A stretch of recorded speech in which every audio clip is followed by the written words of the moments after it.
Here it comes. Snowmageddon. Go away. We don't want any.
And we're looking at about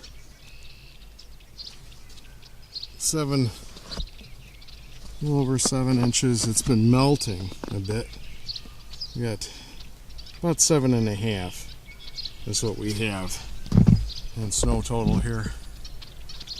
There's our house in the snow. It would be pretty if it was December, but it's pretty disgusting when it's the middle, third week in April almost. And hopefully this will be the last.